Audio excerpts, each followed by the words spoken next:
পবিত্র কোরআন এবং হাদিসে এতিমের হক আদায়ের ব্যাপারে মুমিন মুসলমানদের প্রতি ইসলামের কঠোর নির্দেশনা রয়েছে। বিসমিল্লাহির রহমানির রহিম। দেশের সম্মানিত আলেম ওলেমা মাশায়েখগণ এবং এতিমদের সম্মানে পবিত্র মাহে রমাদানের 17তম দিনে আয়োজিত আজকের এই ইফতার মাহফিল অনুষ্ঠানে উপস্থিত মেহমানগণ, আসসালামু আলাইকুম। ইসলামী ঐতিহ্য এবং সংস্কৃতি অনুযায়ী অতীতের প্রতিটি রমাদান প্রতিদিনই আমরা বিভিন্ন শ্রেণী পেশার মানুষের জন্য ইফতারের আয়োজন করেছি। আলেম ওলেমা মাশায়েখ এবং ইয়েতিমদের সম্মানে আমরা সাধারণত পবিত্র রমাদানের প্রথম দিনে ইফতার মাহফিলের আয়োজন করে থাকি।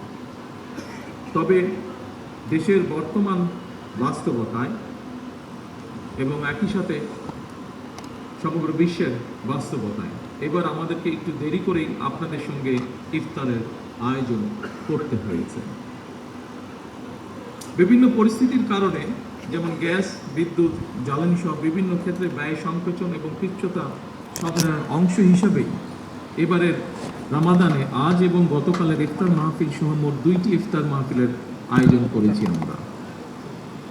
বৈশ্বিক পরিস্থিতির উন্নতি না হলে এবারের রমাদানে হয়তো আজকের এটি শেষ ইফতার মাহফিল আমাদের এই বড় আয়োজনের মাধ্যমে। আজকের এই ইফতার মাহফিলে অংশগ্রহণকারী ইয়েতিম সন্তানরাই আজকের সবচেয়ে গুরুত্বপূর্ণ মেহমান। পবিত্র কোরআন এবং হাদিসে এতিমের হক আদায়ের ব্যাপারে মুমিন মুসলমানদের প্রতি ইসলামের কঠোর নির্দেশনা রয়েছে। ইয়েতিমের প্রতি হক আদায়ের গুরুত্ব এবং ইয়েতিমদের নিয়ে আজকের ইফতার মাহফিল, আজকের এই আয়োজন। আজকের এই ইফতার মাহফিলে সঙ্গত কারণেই সকল এতিম সন্তানদেরকে আমন্ত্রণ জানানো সম্ভব হয় না। তবে এতিমদের ব্যাপারে রাষ্ট্র এবং সরকারের দৃষ্টিভঙ্গি তুলে ধরার ক্ষেত্রে এই ইফতার মাহফিল অবশ্যই একটি প্রতীকী তাৎপর্য বহন করে। এই ইফতার মাহফিলে এতিমদের প্রতি বিত্তবানদের দৃষ্টিভঙ্গি এবং দায় দায়িত্ব পালনের ব্যাপারে একটি ইতিবাচক বার্তা দিবে বলে আমি ব্যক্তিগতভাবে দৃঢ়ভাবে বিশ্বাস করি। প্রতিজন বিত্তবান যদি অসহায় এতিমদের প্রতি পবিত্র কোরআন হাদিসের নির্দেশনা অনুযায়ী দায়িত্ব পালন করতে সচেষ্ট থাকেন, আমি বিশ্বাস করি তাহলে পিতৃহারা এতিম সন্তানেরা এক বুক বেদনা বুকে নিয়েও রাষ্ট্র এবং সমাজে আত্মবিশ্বাসের সঙ্গে এগিয়ে যাওয়ার প্রেরণা খুঁজে পাবে। সম্মানিত সুধীবৃন্দ, পবিত্র রমাদান ত্যাগ এবং সংযমের মাস, রহমত, বরকত, সংযমের মাস। অথচ অপ্রিয় হলেও সত্য, রমাদান মাসকে আমাদের ভেতরে কেউ কেউ লোভ মাস হিসাবে বানিয়ে ফেলে। পবিত্র রমাদান মাসেও যারা অশুদ্ধ পন্থা অবলম্বন করছে, আপনাদের প্রতি আমার বিনীত আহ্বান, অনুগ্রহ করে আপনারা মানুষকে কষ্ট দেবেন না। সম্মানিত আলেম ওলেমা মাশায়েখবৃন্দ, ইসলামের 5টি ভিত্তির আরেকটি হচ্ছে জাকাত, যেটি অত্যন্ত গুরুত্বপূর্ণ। দেশে জাকাত ব্যবস্থাপনা নিয়ে আমি আমার একটি চিন্তার কথা আপনাদের সঙ্গে শেয়ার করতে চাই। ইসলামের বিধান অনুযায়ী আমাদের সমাজে অনেকে বিত্তবান নিজ উদ্যোগেই জাকাত দিয়ে থাকেন। কেউ কেউ সরকারের জাকাত বোর্ডের মাধ্যমেও জাকাত পরিশোধ করে থাকেন। বিভিন্ন গবেষণা রিপোর্টে দেখা গিয়েছে প্রতি বছর বাংলাদেশে এই জাকাতের পরিমাণ প্রায় 20 থেকে 25,000 কোটি টাকার বেশি হয়ে থাকে। কেউ কেউ এর পরিমাণ আরো অনেক বেশিও বলছেন।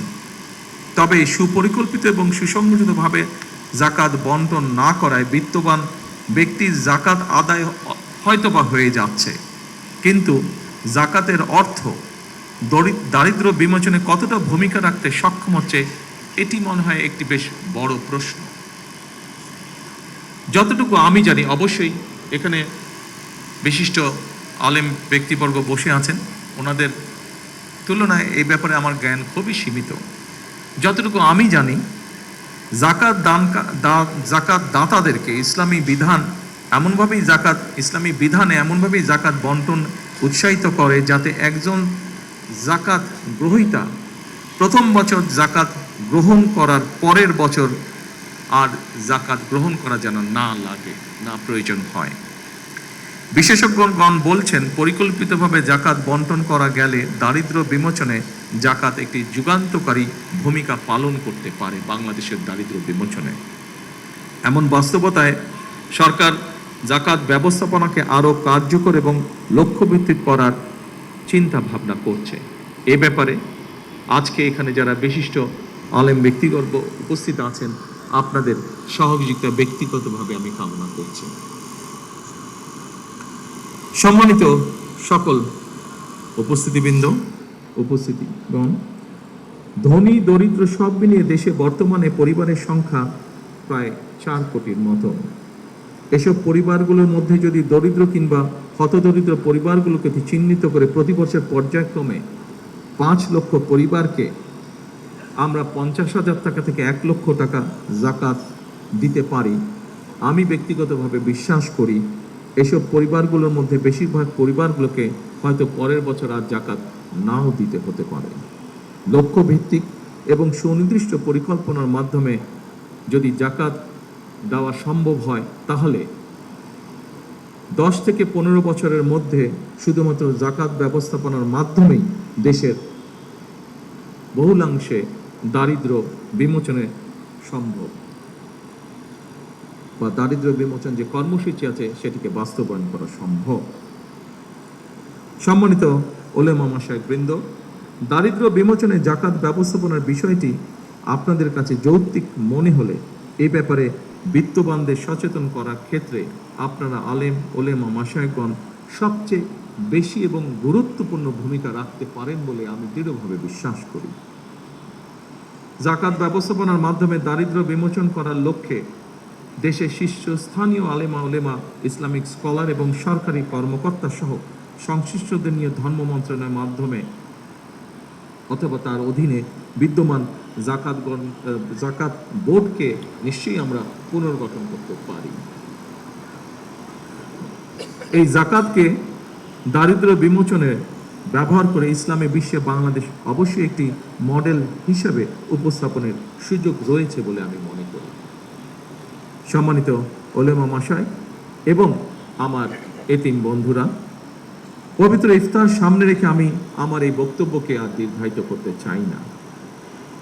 দেশ এবং জনগণের কল্যাণে নেওয়া প্রতিটি কর্মসূচি যেন আমরা সুন্দরভাবে বাস্তবায়ন করতে পারি, আল্লাহর দরবারে সেই প্রার্থনা জানিয়ে এবং আল্লাহর রহমত কামনা করে আমি আমার বক্তব্য শেষ করছি। আল্লাহ হাফেজ।